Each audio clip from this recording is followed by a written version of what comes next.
Un enfant qui contraint tous les jours un autre enfant à lui donner son goûter, à lui donner de l'argent ou à ce qu'il fasse ses devoirs à sa place, on appelle ça du harcèlement. Un adulte qui contraint tous les jours des enfants à garder le silence, à rester assis sur une chaise et à faire des exercices, on appelle ça de l'éducation.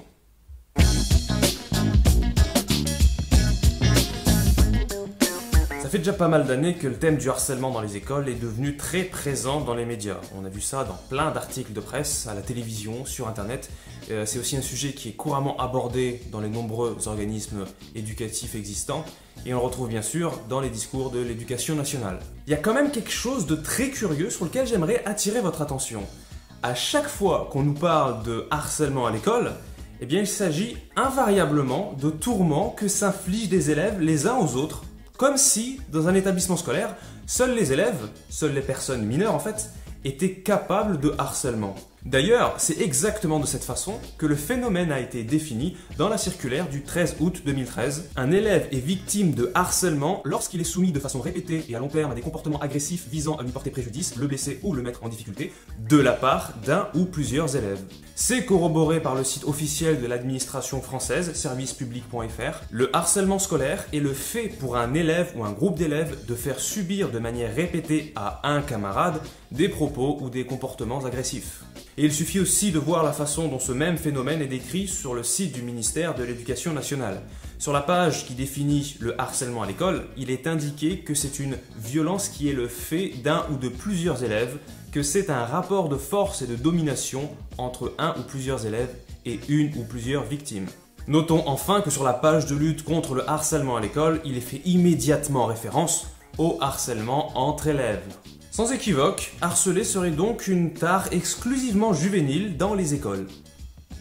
Pour rappel, et toujours selon les mêmes sources officielles, le harcèlement, c'est la répétition de propos et de comportements ayant pour but ou effet une dégradation des conditions de vie de la victime.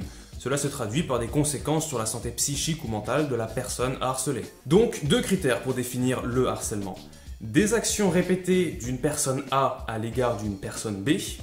La dégradation des conditions de vie de la personne B, cette dégradation étant le résultat des actions répétées par la personne A. Eh bien, prenons un temps maintenant pour considérer certaines réalités du monde scolaire.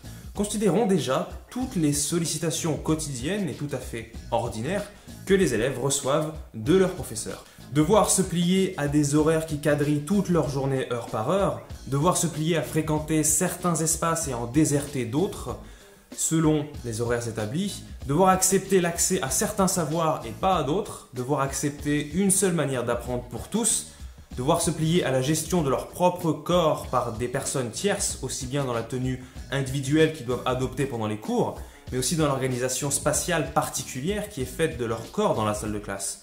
Devoir aussi accepter d'être rassemblés chaque jour avec des gens de leur âge qu'ils ne choisissent pas, et bien sûr devoir se plier à tout le travail que leur statut d'élève leur demande de fournir. Mais ce n'est pas fini parce que rappelons-nous que les premières sollicitations scolaires, ce n'est pas à l'école qu'elles ont lieu. Je parle de toutes les sollicitations que l'écrasante majorité des enfants reçoivent de leurs parents. La première étant de devoir aller à l'école jour après jour. Ensuite, ne pas manquer les cours, avoir les meilleures notes possibles, faire studieusement ses devoirs le soir en rentrant, être le premier de la classe, ou dans les premiers, mais surtout pas dans les derniers, etc., etc. Néanmoins, tout ça ne suffirait vraisemblablement pas à pouvoir affirmer qu'il s'agit là de harcèlement. Mais ne pas désigner toutes ces sollicitations comme du harcèlement suppose que, aussi incessantes soient-elles, elles ne sont jamais ressenties comme une violence, qu'elles ne dégradent jamais les conditions de vie des enfants, pour reprendre les termes employés dans la définition. Eh bien, j'ajouterai qu'à ces continuelles sollicitations, il y a un troisième élément majeur qu'il nous faut prendre en compte. Les chiffres nous montrent que les enfants se plaisent bien peu à l'école. Je renvoie ma vidéo qui s'appelle « Les enfants aiment-ils l'école ?» où je donne des chiffres qui montrent qu'il n'y a qu'une très faible part des enfants qui déclarent beaucoup aimer l'école. Et c'est donc bien là, dans ce rejet de l'école, exprimé directement par les premières personnes concernées, que nous retrouvons cette composante violente propre au harcèlement. Donc, quand on parle de harcèlement scolaire, je propose d'englober toutes les formes de harcèlement possibles en milieu scolaire, ou en rapport avec ce milieu, et ainsi parler du phénomène dans sa totalité, et ne pas cibler que certains problèmes pour que d'autres finissent sous le tapis. Et on pourra d'ailleurs ajouter à la très longue liste de ce que subissent les jeunes à l'école cette nouvelle forme de harcèlement, légalement en vigueur depuis septembre dernier, qui consiste à les obliger à porter un masque à longueur de journée. En fait, ce que je propose, c'est d'aider notre administration à mieux appliquer ce qu'elle a elle-même défini quand elle dit qu'il y a harcèlement, quels que soient les rapports entre l'auteur et la victime. Et là, c'est très étrange parce qu'après nous avoir dit ça, elle nous cite des couples de personnes de même niveau, qui ont les mêmes statuts. Collègues de travail, voisins, élèves d'un même établissement, couples mariés ou non. Mais elle nous dit pourtant, quels que soient les rapports entre l'auteur et la victime. Et on remarque, une fois de plus, que dans les établissements scolaires, le harcèlement n'existe qu'entre élèves. Prendre en compte le harcèlement des professeurs et des parents sur les jeunes est d'autant plus important que ce harcèlement scolaire a de différent du harcèlement scolaire tel qu'on l'entend ordinairement, qu'il est un harcèlement généralisé, massif, qui ne concerne pas quelques élèves par moment, mais bien une très grande partie d'entre eux, et continuellement. Le concept de harcèlement scolaire devrait donc prendre en compte le harcèlement entre professeurs et élèves, entre parents et enfants quand il s'agit d'école, en plus du harcèlement entre élèves. Mais c'est très loin d'être le cas aujourd'hui. Alors, qu'est-ce qui bloque ?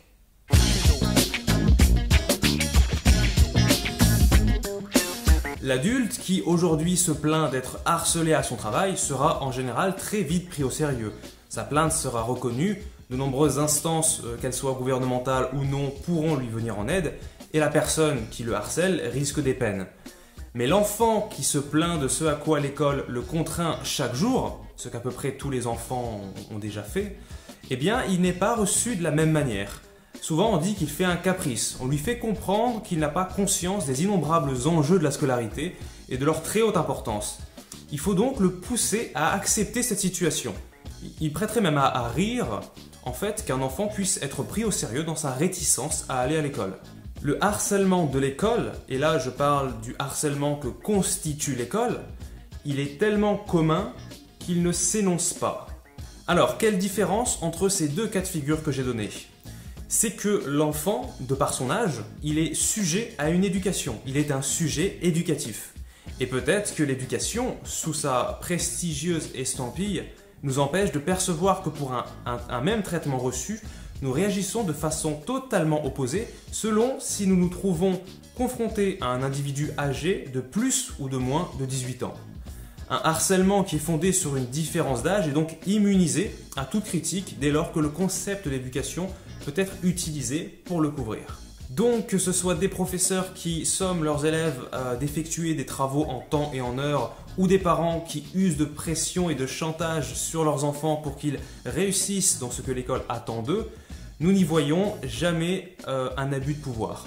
Jamais on ne s'en prend à un parent ou un professeur parce qu'il aurait trop insisté auprès d'un jeune sur la nécessité à ce qu'il soit un élève exemplaire. Mais il y a aussi les effets de la banalisation du harcèlement. Ce harcèlement scolaire ne peut pas être combattu lorsqu'il est mené par le corps enseignant et les parents, puisqu'il n'est pas reconnu. Il est donc intégré dans les esprits comme une banalité. On ne le conçoit pas comme du harcèlement, très loin de là, et on s'offusquerait de voir tout un tas de rapports élèves-professeurs et parents-enfants montrés du doigt comme du harcèlement. J'offusque d'ailleurs peut-être certaines personnes en faisant cette vidéo, et j'en suis désolé. Je vais illustrer ce que j'entends quand je parle d'une intégration du harcèlement, d'une intégration qui ne permet même plus de le discerner. Pour reprendre l'exemple duquel j'étais parti en début de vidéo, l'enfant qui lutte vainement jour après jour contre son camarade qui lui raquette son goûter, quand cet enfant ne trouve aucune solution, que fait-il ? Eh bien on pourra le voir en venir finalement à lui amener de lui-même son goûter tous les matins parce qu'il sait qu'autrement il va devoir entrer dans un énième conflit qui le mènera finalement à le lui céder. Ainsi, en lui amenant directement ce qu'il se fera racketter dans tous les cas, il va alléger sa peine. Il n'a pas de goûter, mais il n'a pas à se battre pour ne pas l'avoir. Comme il n'a pas trouvé de solution de fond pour régler cette situation de tourment répété, c'est cette solution-là qu'il choisit parce que c'est la seule à sa portée. Pourtant, bien que cet élève, de peur de représailles, ira lui-même donner à son camarade ce qu'il attend de lui, chacun sera d'accord pour dire qu'il ne s'agit pas moins d'une situation de harcèlement. La structure relationnelle des deux élèves reste la même, c'est du harcèlement, mais l'élève harcelé a trouvé un arrangement pour mieux la supporter. Maintenant, à l'instar de cet enfant, on voit des élèves en nombre imposant se rendre d'eux-mêmes jusqu'à leur salle de classe, s'asseoir, sortir leurs affaires et se taire. Et ils font tout ça sans même que leur maître n'ait à le leur dire. Car c'est très vite une routine qui s'est installée, qui s'est intégrée chez eux. Mais cette routine, c'est le résultat final. Pour en arriver là, il a aussi fallu qu'ils vivent une certaine quantité de pression pour qu'on n'ait plus à devoir leur dire ce qu'ils doivent faire, leur dire ce qu'on attend d'eux. Parce que s'ils ne respectent pas ce qu'on attend d'eux, ils savent qu'ils entreront immédiatement dans un conflit avec leurs professeurs, qu'ils entreront dans une lutte avec leurs parents, qu'ils savent déjà perdus d'avance. Donc on a là aussi une forme d'abdication. Plutôt que de se battre pour quelque chose que l'on devine finalement inaccessible, on s'organise pour vivre avec de la façon la moins pénible possible, de la façon la plus vivable possible. Et voilà qu'a été intégrée une situation initiale de harcèlement qui plus tard va se confondre avec, je dirais, la normalité de la vie. Parce qu'en cédant d'avance à toutes les pressions, pendant qu'on allège nos peines, le ressenti conscient d'une situation de harcèlement s'estompe et finit par disparaître. Mais inconsciemment, le harcèlement n'est pas moins présent, il est toujours ressenti dans le corps, même s'il est vécu différemment par chacun, comme toute forme de violence. Le harcèlement n'est pas moins présent, et c'est même le contraire, parce que l'intériorisation de la banalisation de cette situation va créer les conditions favorables à une plus grande tolérance pour ce type de situation, avec toujours moins de possibilités de pouvoir se rendre compte de sa nature. On choisit de ne pas voir parce que c'est la manière la plus accessible, la plus directe et souvent la seule dont on ait conscience pour alléger nos peines. Et ça, je pense que c'est valable dans de nombreuses situations de la vie. Je terminerai en revenant sur le harcèlement entre élèves. Cette vidéo ne cherche évidemment pas à nier la réalité des tourments que peuvent s'infliger des enfants entre eux. Et d'ailleurs, à propos de ces formes de harcèlement entre élèves dont on parle très souvent, au final, l'école ne serait-elle pas déjà la forme première de harcèlement qui va en engendrer plusieurs sous-catégories, celles que nous critiquons et nous nous fatiguons à réprimer? Si on regarde au harcèlement entre élèves ou à celui de professeur à élève, à l'école on ne peut fuir aucune de ces formes puisque l'école oblige presque à chaque fois les élèves à fréquenter ces locaux jour après jour. C'est là un élément qui joue pleinement en faveur du harcèlement.